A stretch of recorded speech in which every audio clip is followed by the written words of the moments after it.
Fogo Morto, de José Lins do Rego, segunda parte do livro, capítulo 4. Esse é o terceiro vídeo desse capítulo 4. Então vamos lá. E assim corriam os anos no Santa Fé. Safras pequenas.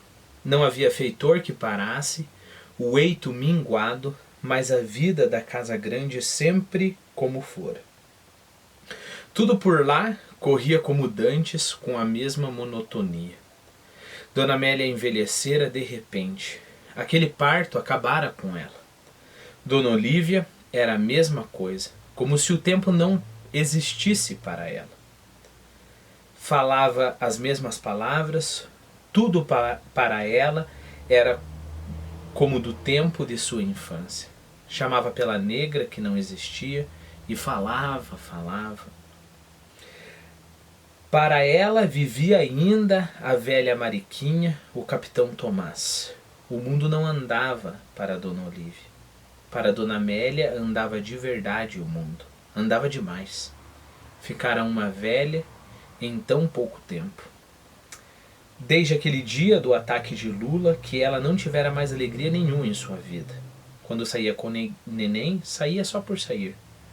O que lhe valia a vida sem nada que lhe desse uma alegria real?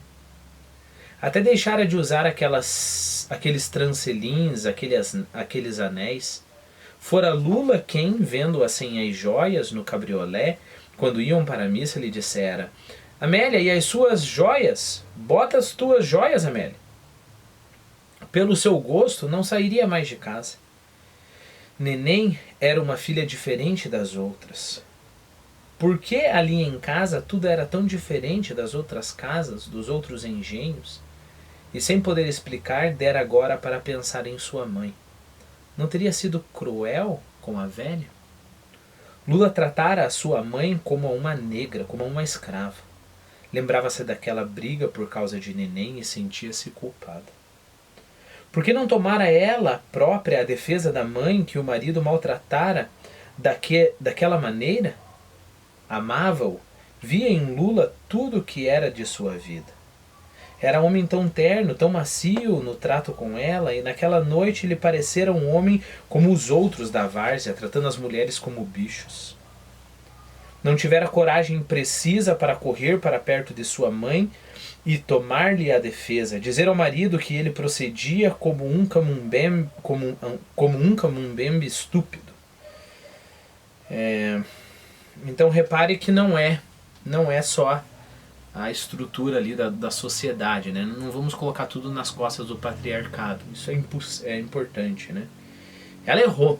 Ela devia de ter assumido o partido da mãe dela. E lembre-se também, não só no âmbito da casa, no âmbito da sociedade ali, as duas mulheres encontrariam apoio sim, se o Lula, engrossasse mais, levasse para as próximas consequências, né? A gente já viu que a várzea inteira ficou do lado da mãe quando os dois tiveram a briga, né? Então, sim, ela errou também, né? Por isso, quando nas suas orações pedia proteção a Deus pela sua gente, via a cara torcida de Lula, aquela baba na boca, aquele olhar vidrado, como se fosse um castigo de Deus pela sua crueldade com a velha morta. Lula era um doente. Lembrava-se do negro Nicolau. Ainda hoje ele passava ali pela porta do engenho e não parava para dar duas palavras. Apanhou como negro ruim por ordem do Lula. E as negras velhas de sua mãe, Germana, Luísa, Joana, todas se foram de uma vez para sempre. Nenhuma só vez voltaram ao Santa Fé para a visita. Sabia que a cozinha do Santa Rosa via cheia de negros da escravatura. Em todos os engenhos haviam ficado escravos que não quiseram abandonar os senhores, que amavam os senhores como se fossem criaturas da casa grande. Ali não paravam. E até eram tidos como inimigos. Via aquele Nicolau, já bem velho, passar pela porta e mal tirar o chapéu. Parecia um negro de longe que nunca parara no engenho. e todos os outros, com exceção do boleeiro, se tinham feito no mundo. Dona Amélia refletia no destino de sua gente com amargura crescente. Sabia que Lula não gostava do engenho. Por mais de uma vez lhe dissera que aquilo era vida para bicho. Se gostasse, seria como seu pai Tomás. Lembrava-se sempre de seu pai para comparar com o marido. E na comparação de agora, quem saía ganhando era o velho bom, caprichoso, cheio de ação, bom pai, dando tudo o que era seu para a família. Lula tinha as suas esquisitices. No princípio, tomara gosto pela vida diferente que viera a levar no engenho. Era homem da cidade, só podia sentir-se sem jeito pelo trabalho do campo. Mas, apesar de toda aquela ternura por ela, Lula tinha suas coisas estranhas. É verdade que com ela sempre fora de uma bondade sem limites. Tivera um marido amoroso, cheio de ternura, até aquele parto infeliz. Depois Lula dera-a como morta. Ficara outro homem tratando-a como uma doente. E ela se sentira ferida com aquela atitude do marido. Não era uma inútil, não era uma coisa sem empréstimo. Não era que ele se desse às mulheres como os outros senhores de engenho. Pelo contrário, não havia homem mais cordato, mais sobranceiro do que ele. Todos os outros tinham raparigas parindo filho todos os anos. Lula era homem de sua casa, dando-se ao respeito com os inferiores. Às vezes até desejava que o marido fizesse das suas para vê-lo mais humano, mais gente viva. Não sabia compreender o que sentia de verdade pelo marido. Não era ódio, não era medo, não era desprezo. Havia qualquer coisa nela que não ligava mais com ele. Tanto tempo levou amando-o.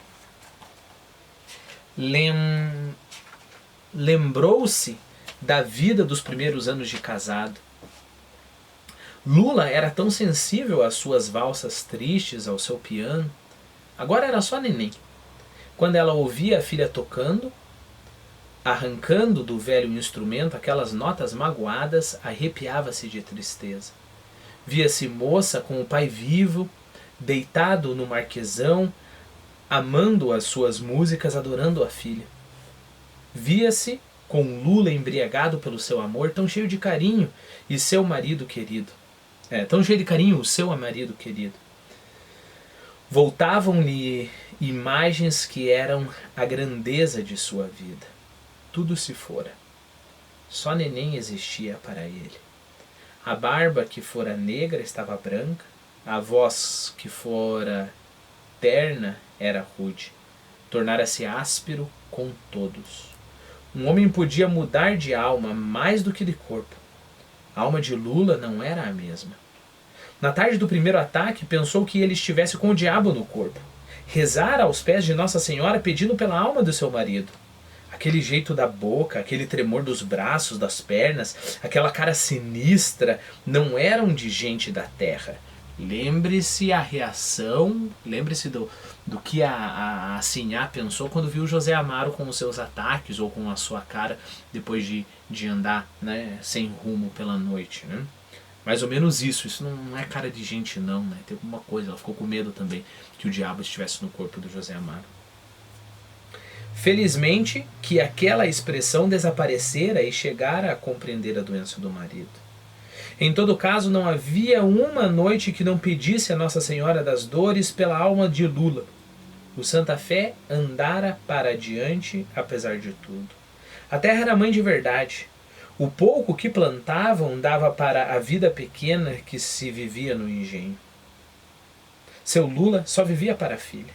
Nos dias de solidão, quando se trancava no quarto para não ver ninguém, para não ouvir ninguém, para não falar com gente alguma, só neném conseguia levar-lhe o prato de comida, o copo d'água. Ficava assim dias e dias como se estivesse completamente fora do mundo. Saía daqueles silêncios terríveis para os gritos, para as impertinências com todos de casa. Neném tinha jeito de amansar a fera na forna. Para a filha, seu Lula era uma seda. E quando, nas tardes de verão, de luz morna, sobre a terra, sobre a secura das árvores, o piano derramava-se com as valsas dolentes, ele, de olhos fechados como o velho Tomás, quieto e manso, era igual ao rapaz Lula, que amara a mulher bonita que só vivia para ele. Dona Olívia continuava no mesmo. As palavras que ela sabia eram de outra idade. Era mesmo que não dizer nada, de tão distante. Por este tempo, aconteceu a luta do Santa Fé contra um novo senhor de engenho, do engenho velho. Era um cabra que viera com dinheiro grosso da Caatinga, comprar a propriedade, e lá um dia parou no Santa Fé para falar com o capitão Lula de Holanda. Vinham com os papéis para mostrar. Dizia ele que havia uma terra no alto, na divisa com a sua propriedade, que não pertencia ao Santa Fé, como os limites marcavam. Ele vinha propor um acordo com o capitão, porque não era homem de questionar, gostava de tudo na harmonia.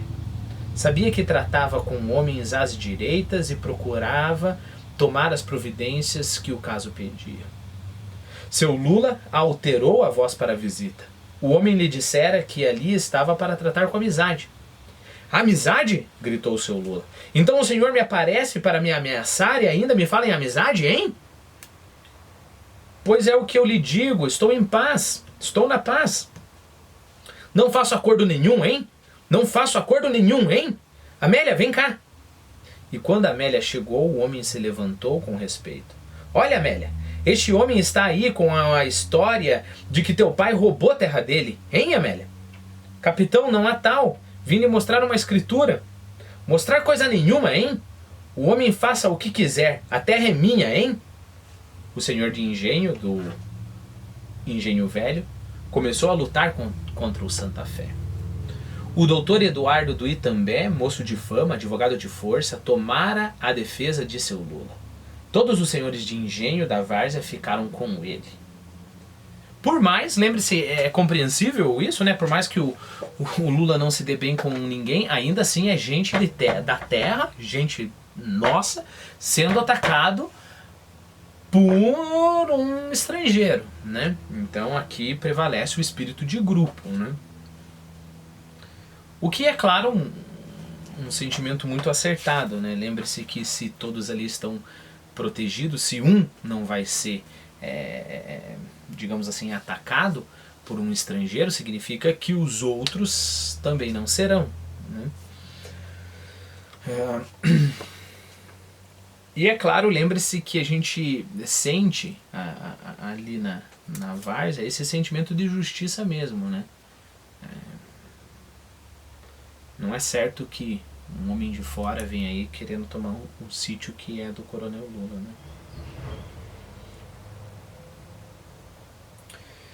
né? O doutor Eduardo, moço de fama, advogado de força, tomara a defesa do seu Lula. Todos os senhores de engenho da várzea ficaram com ele. O José Paulino, do Santa Rosa, mandou chamar o catingueiro e pediu para ele parar com a questão.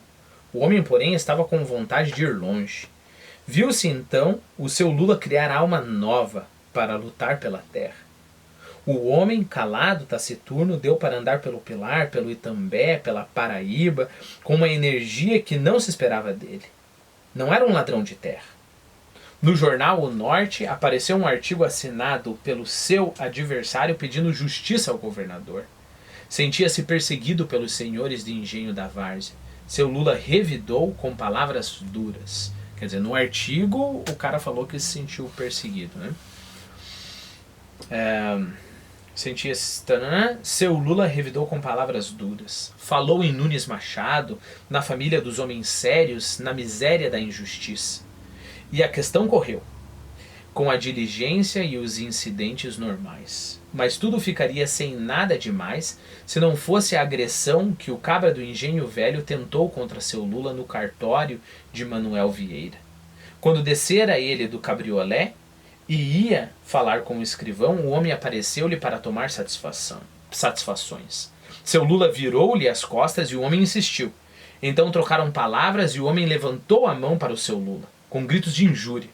Manuel Viana evitou a agressão. E pela várzea correu a história como um crime. Tinham querido dar no senhor de engenho do Santa Fé. Quer dizer, dar aqui é bater, né? Claro. Então, tinham querido bater no senhor de engenho do Santa Fé. O coronel José Paulino, do Santa Rosa, montou a cavalo e foi ao engenho velho. E de lá voltou com a questão morta. No outro dia passariam a escritura da propriedade. Compraram o engenho velho para servir ao amigo apertado. Dera pelas terras mais do que elas valiam, para que ali na várzea não existisse um cabra atrevido que ousasse fazer aquilo que estava fazendo com o Santa Fé. Novamente, eu não preciso falar, mas vou falar, né, do paralelo. Lembre-se que com o Capitão Tomás aconteceu o mesmo, né? A energia dele estava morrendo. E aí parece que quando tocam na coisa dele, né, na propriedade dele, lembre-se que no caso do Capitão Tomás foi o escravo que fugiu. Ele tem um novo fogo, mas é só o fogo que dura ali, né, naquele momento de urgência, né? Então aquele fogo que vem, dá energia, só que assim que a questão passa, o fogo volta a se apagar, né? E talvez se apagar e se tornar mais fraco do que estava antes desse lampejão, digamos assim, de luz, né? Seu Lula e a família foram de cabriolé agradecer a intervenção generosa do vizinho. E nem parecia aquele homem calado, seco, taciturno. Falou naquela tarde para espanto de sua gente. Dona Amélia e a filha na conversa com as moças da casa grande, e seu Lula a falar em voz alta, a contar casos de parentes do Recife, a falar de Nunes Machado, das lutas do seu pai no cerco das matas de Jacuípe. Quando voltaram para casa, já era de noite. As cajazeiras da estrada pareciam cobertas de calde tão brancas. As rodas do cabriolé enterravam-se na areia fofa e os cavalos corriam e as campainhas acordavam os pássaros dormindo, espantavam os calangos. Uma raposa cortou a estrada aos saltos e os faróis do carro pareciam olhos que se encadeavam na luz branca da lua.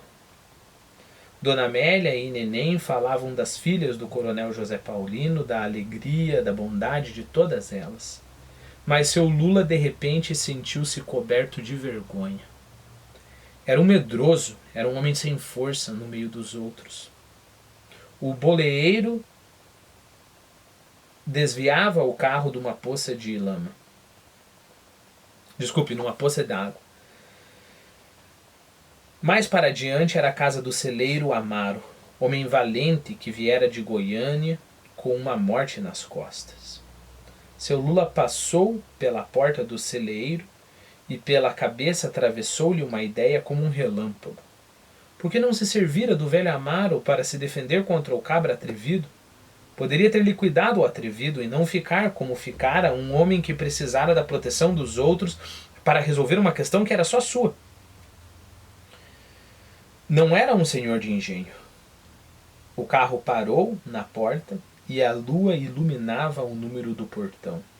1850. Era a força do Capitão Tomás. 1850. Tempo de fartura, de força. Entraram e o cheiro de mofo da sala de visitas era como um bafo de morte. O piano, os tapetes, os quadros na parede, o retrato de olhar triste de seu pai. O capitão Lula de Holanda pegou no braço da cadeira e a sua vista escureceu. Um frio de morte varou-lhe o coração. Caiu no chão estrebuchando. A mulher e a filha pararam estarrecidas perto dele, que batia com uma fúria terrível. Era o ataque. Dona Amélia não deixou que Neném se chegasse para perto dele, mas ela pegou-o, pôs-lhe a cabeça no seu colo e as lágrimas corriam de seus olhos sobre o pai, como um morto, parado agora, como se estivesse num sono profundo. Na cozinha, Dona Amélia esquentou a água para o escaldapé do marido. Passaram uma tarde tão feliz e agora Lula tinha aquele ataque na presença da filha. Dona Olívia falava muito alto, gritava. A lua entrava pelas telhas de vidro da casa grande, a lua que pintava as cajazeiras, que dava ordens e Dona Olívia, que fazia os cachorros uivarem na solidão. 2 dias depois, seu Lula ainda estava de cama e o coronel José Paulino passara no Santa Fé para oferecer ao vizinho a patente de tenente-coronel do batalhão da Guarda Nacional, que o governo pedira para ele organizar no Pilar.